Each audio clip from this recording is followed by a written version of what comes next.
এবারের এশিয়া কাপের ফাইনাল খেলার পথে অনেকটাই এগিয়ে গেল বাংলাদেশ। বাকি দুই ম্যাচে হেরে গেলেও ফাইনাল খেলা সম্ভব বাংলাদেশের। আর যদি জিতে যায় তাহলে তো কোনো সন্দেহই নাই। চলুন জেনে নিই কিভাবে সম্ভব বাংলাদেশের ফাইনাল খেলা। বাংলাদেশ যদি ইন্ডিয়ার সাথে কম ব্যবধানে ম্যাচ হারে এবং পাকিস্তানকে যদি হারিয়ে দেয় তাহলে মোটামুটি বলা যায় বাংলাদেশের ফাইনালের টিকিট নিশ্চিত।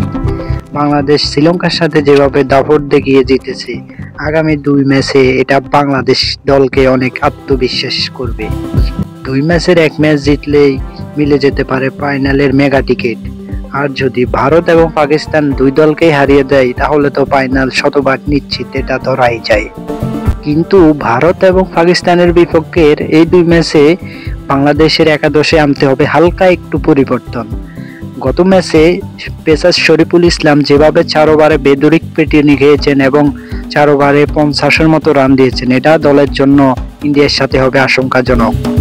শরীফুলকে বাদ দিয়ে দলে আনতে হবে তানজিম সাকিবকে, কারণ গত এশিয়া কাপেও তানজিম সাকিব ইন্ডিয়ার ব্যাটারদের যেভাবে কাঁদিয়েছেন সেটা এখনো বাঙালি ভক্তরা ভুলে নাই। তাই তানজিম সাকিবকে দলে আনলে ইন্ডিয়ার সাথে বাংলাদেশের বোলিং অনেকটাই এগিয়ে যাবে। আপনারা কি মনে করেন, কাকে আনলে ভালো হবে? কমেন্টে জানান।